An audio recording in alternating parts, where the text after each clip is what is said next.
Greetings and salutations. As you know, our land is facing an unprecedented crisis. People are feeling that it's not safe to go out. There is much unrest and unease among the population. There are many rumors and misinformation and conspiracy theories flying around.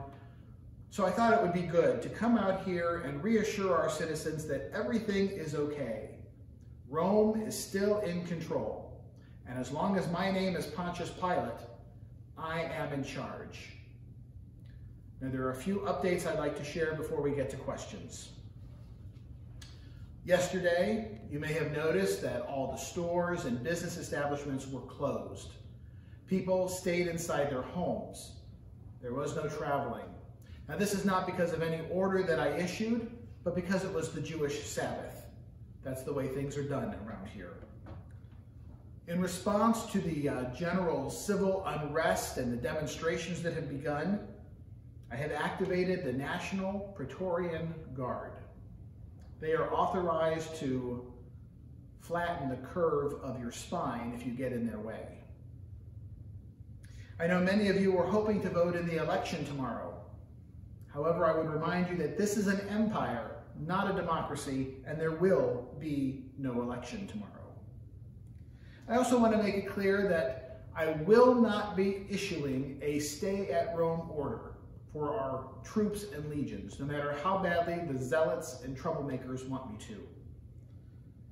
And finally, I thought I would like to address the wild stories floating around about something that supposedly happened last week at this time. Reports have been coming in that one Jesus of Nazareth, recently executed by crucifixion upon my orders, is somehow still alive. I would like to turn to our medical authority to explain why this is impossible. Doctor? Thank you, Governor. I'd like to begin, as I always do, with numbers. Specifically, Numbers 24:17. I see him, but not now. I behold him, but not near. A star will come out of Jacob. A scepter will rise out of Israel. Some have said that this scripture applies to Jesus of Nazareth. However, as you all remember, 10 days ago, the governor handed Jesus over to be crucified.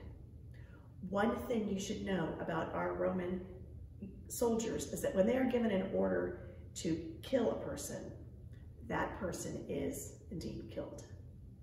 I have a report here that says after 6 hours on the cross, which followed a ferocious beating, by the way, Jesus stopped breathing.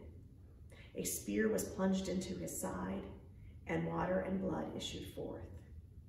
He was taken down from the cross quite dead and laid in a tomb belonging to Joseph of Arimathea.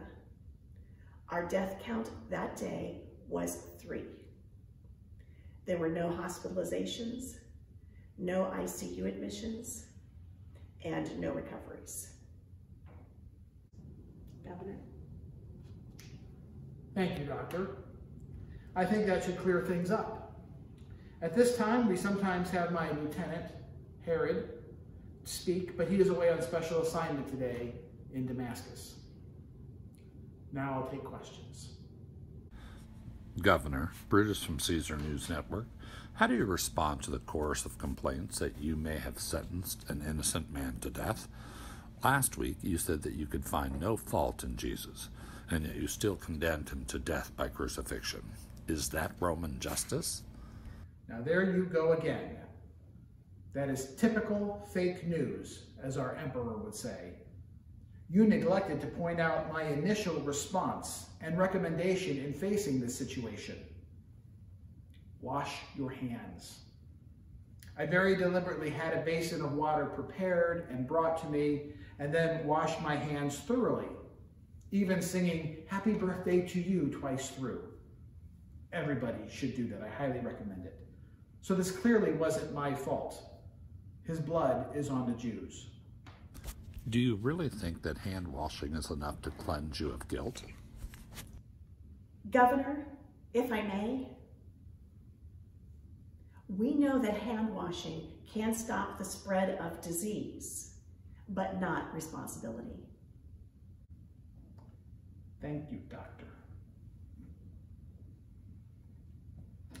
I suppose you all think that I should have gone as far as Jesus and washed feet as well. Well, that's not going to happen. Next question. Governor, Octavia from Vulpes News. Are you aware that the people are claiming that we don't need any more PPE? Excuse me, PPE? Pontius Pilate executions. I think that question ignores the fact that I have mercifully done what I could to mitigate such events.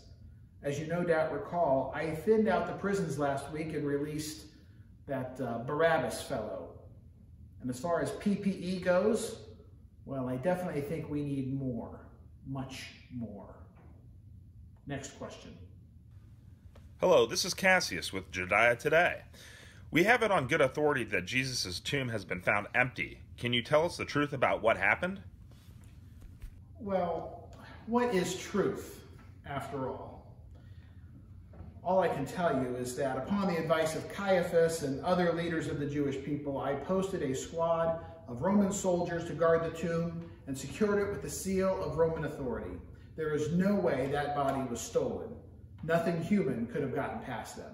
I don't know what else I can tell you.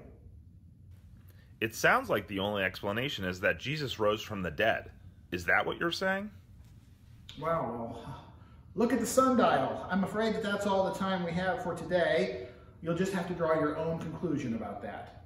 And now, if you'll excuse me, I feel the need to go wash my hands again.